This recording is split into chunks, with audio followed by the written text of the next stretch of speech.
So, nakikita nyo naman sa inyong title, o sa title ng video na to, ang aking unang experience sa pagdadrive. So, yun. So, this video is about lang to sa aking unang experience sa pagdadrive. Siyempre, ginawa ko yon sa legal na paraan, which is yung sa driving school. Siyempre, first experience ko sa pagdadrive. Actually, yung mga susunod na mapapanood yung video sa aking pagdadrive is hindi siya masyadong constructed. What I mean by that is yung kumbaga para patalon-talon na video, kumbaga may ma-record lang, ganun. Kasi, syempre, nasa driving school ka. Ayokong masita ako ng instructor ko na nagbibideo ko. Talagang pinasimple ko lang talaga yon.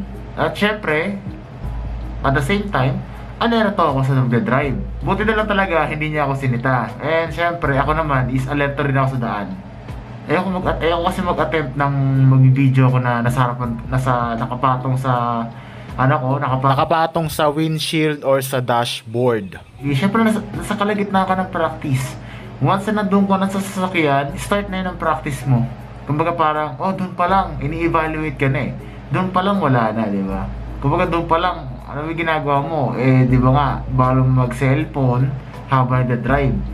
That's the number one rule kapag nagmamaneho ka, di ba? Bawal gumamit ng cellphone habang nagda-drive. Para mas malinawan na lang tayo ng kakonti, syempre, i-explain ko na lang sa inyo after ng mga ipapakita kong video yung experience ko. And syempre, overall experience ko doon sa pagdadrive. Kasi ngayon, it is August 17. As it is August 17 na ngayon. And August 11 and 12, yung nagkandak ako ng driving practice driving practice or PDC yung tawag doon. And nakakuha na ako ng certificate. Same day lang din nung last day ko, which is nung second day. So, yun lang. Kaya i-explain ko lang sa inyo to. At gusto ko lang sa inyo i-share yung experience ko doon.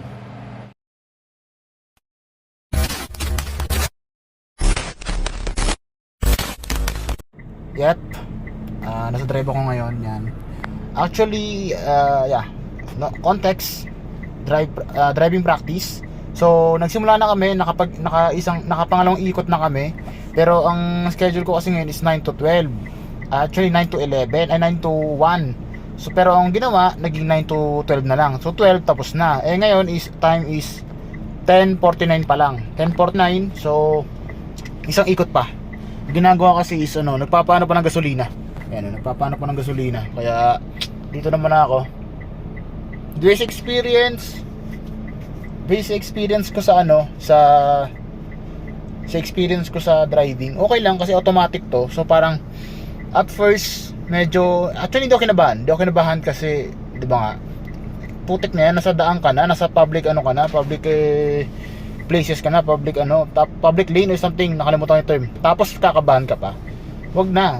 So hindi ako kinabahan, hindi ako kinabahan. Hindi dahil sa hindi ako kinabahan dahil sinasabi ko sa sarili ko, pero hindi ako kinabahan. Yun, yung pa ako medyo nung una medyo nangalay, pero nung tumagal-tagal na sumanay na yung pa ako. Kasi automatic lang naman. What if pa kaya pag manual, 'di ba? So, ito is ang sasakyan kong gamit ngayon is yung Expander. Una kasi dapat is Rush, Toyota Rush SUV. But because nagkaroon ng problema dahil daw is coding, so napilitan lang kami mag-Expander kasi yung binigay nilang choices sa amin. Pero kinabukasan, which is last day ng practice ko ngayon, noon bukas is Toyota Rush na. So yun. Actually hindi ko na mabibideo guys yung driving kasi nga syempre, 'di ba, nag-driving ka, bawal 'yon. Tsaka wala naman akong camera na parang ginagamit ng mga nakakapag-vlog ng kanilang driving test, 'di ba? So, it's just an update lang. Ito sa part na to, si instructor muna nagmaneho ng sasakyan. Palabas kami ng parking nito. Which is yun din yung nangyari sa una naming ikot. Bale, itong ikot na to is last ikot na namin to around Pasig. And after that, tapos na yung aming day 1. So, nung pinakasimula, which is hindi ko siya na-videohan, yun yung unang ikot namin, is pinaliwanag niya sa akin syempre kung paano i-start ang isang automatic car. Since yun kasi yung pinili kong pagpraktisan. Pinaliwanag niya rin niya yung mga feature ng sasakyan tulad ng synchronized lock of doors, the pedals, and yung tamang speed ng pagpapatakbo ng sasakyan bilang isang estudyante o nagpa-practice pa lamang. And tinanong niya rin ako kung kaya ko na ba magmaneho sa daan. Once na nakalabas kami dito sa parking na to, and sinabi ko, oo, kaya ko naman. Basta guide lang, and syempre, ano lang, hindi ko naman bibilis yung pagpapatakbo ko, syempre, no? Nakaka-start, nagpa-practice pa lang ako eh. So, ano lang, ang takbo ko nga lang all round ng driving ko is either 40 to 60 lang. Dito pala sa part na to is mali ako ng pinaliwanag. Ito sa clip na to is kakatapos lang namin magpagas. Yung sinabi ko kanina is mali yung sinabi ko kanina kasi hindi ko rin matandaan kung anong ginawa ng instructor ko, bakit siya bumaba. Basta ang naalala ko lang is sinabi niya para siya may kukunin lang. Yun lang yung naalala ko eh at that time. So yun, mali yung pagkakasabi ko kanina. So dito sa clip na to is yun yung tapos na kami magpagas nito. And after that, tsaka na kami nagpalitan ng upuan. Or doon ako sa may driving seat at si instructor naman doon na siya sa passenger seat. Day 2.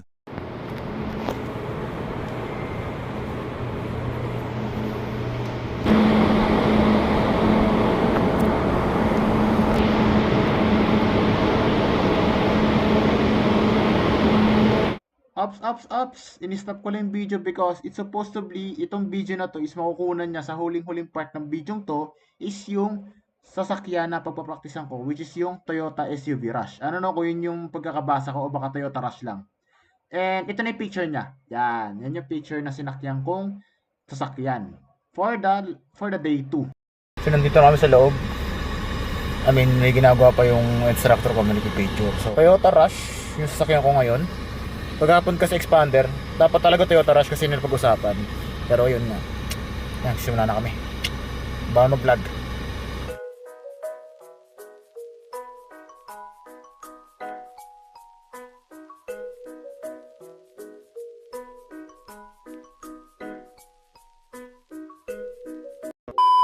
Nandito kami sa parang lugar ng driving school na to.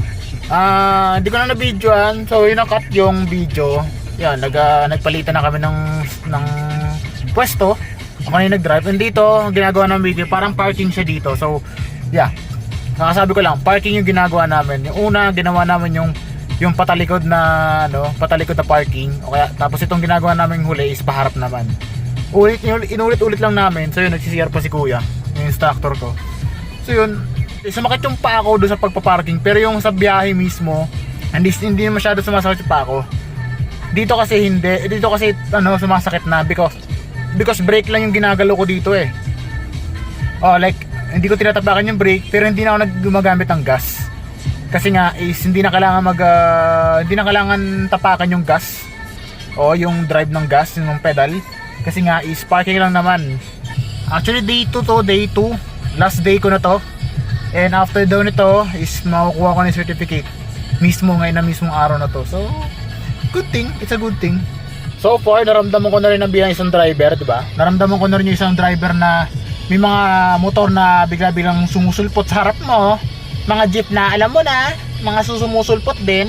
Pero hindi ako nagpapatinag doon. Hindi ako kabado, hindi ako rin nare-rage bait na binubusinahan ka. Tsaka walang nabubusina sa tsaka may mga ibang is nagbibigay daan. Sige, sabihin na natin dahil driving school ka, student ka pa lang, 'di ba? Nagpa-practice ka pa lang mag-drive, kaya may mga ibang is pinagbibigyan ka. Pero yung kahit businaan nila ako, wala, no effect na sa akin. Ano no, baka dahil may kasama ako or siguro pag makikita na lang natin yung pag nagda-drive na talaga sa public, like private car na yung gamit ko na sa akin na.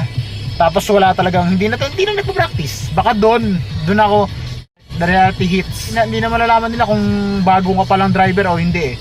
Okay lang naman, achievement, marunong mag-drive pero automatic. Pero okay lang yun, mas gusto ko pa rin automatic kasi ayoko magpakahirap men. Wala akong pakialam kung ano sabihin ng iba na manual pala lalaki yun, pero wala akong pakialam. Gusto ko yung madadalian ako kasi mag-drive ka lang naman, di ba? Mahalaga, may lisensya na ako, mahalaga, matutunan ako mag-drive. So natapos na yung pag-practice namin sa parking. Last session na yon. And bumalik na kami. And dito medyo natagalan kami kasi dahil sa traffic, At medyo malayo din kasi itong location na pinagpraktisan namin ng parking, which is another branch siya ng driving school. So all throughout ng pag-driving practice ko from day 1 to day 2 is masasabi ko lang na na-impress ako sa performance ko. Pero syempre, may mga areas of improvement pa din ako. Number one is yung pagtutok ko sa likod ng sasakyan at sa mga malalaking truck.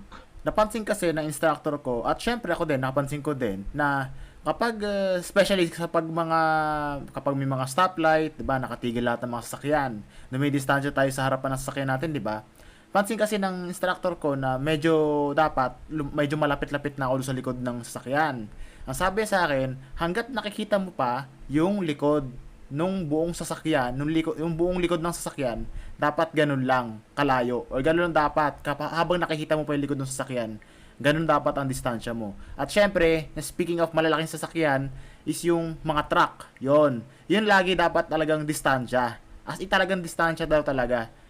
Basta mga malalaking mga truck. Yun ang sabi sa akin ng instructor ko. Number 2 naman is yung pag-maintain ko ng diretsong pagmamaneho sa isang tuwid na daan. At laging nasa loob ng isang lane. Pero ang pinaka-importante sa lahat para sa akin is yung hindi ako kinabahan all throughout ng aking pagdadrive from day 1 to day 2. Matatawag ko tong achievement sa aking buhay dahil sa natuto na tayong makapag-drive kahit na ay automatic lang. Pero para sa akin kasi automatic because gusto ko lang matutong makapag-drive. Ayoko yung mahihirapan ako sa pagdadrive, especially kapag natuto na talaga tayo at tayo na yung bumabiyahe mag-isa sa kalsada. At not all the times din na syempre aminin na natin na lagi tayong commute because men, alam niyo ba yung nababalita ngayon na napakahirap na mag-commute ngayon at nakaka-drain na ng energy kumpara sa magtrabaho. Syempre nakakapagod naman din yung lagi-lagi kayong nakakapag-commute, 'di ba? Like pagpapamasahe ka, pipila ka sa napakahabang biyahe o napakahabang pila para sa sasakyan o sa jeep o sa bus para lang makasakay ka at makauwi ka. You know what? Para sa akin lang naman yon at yun ang aking reason kung bakit gusto ko matutong mag-drive at gusto ko rin magkaroon ng sasakyan para makapag-drive. Iba't iba naman tayo na tinatahak ng buhay at iba't iba naman tayo ng gusto sa buhay. So, yun lang guys. I hope na nagustuhan nyo tong video na to. I mean, this vlog. I hope na nagustuhan nyo tong vlog na to. And, syempre, pa nagustuhan mo tong video na to, pinutin mo yung like button. And, syempre, after that, pinutin mo na rin yung subscribe button. And, after that, pinutin mo na yung notification bell para ma-notify ka sa mga ina-upload kong video. So, yun guys. See you guys in my next vlog or video. So, guys, bye. Peace!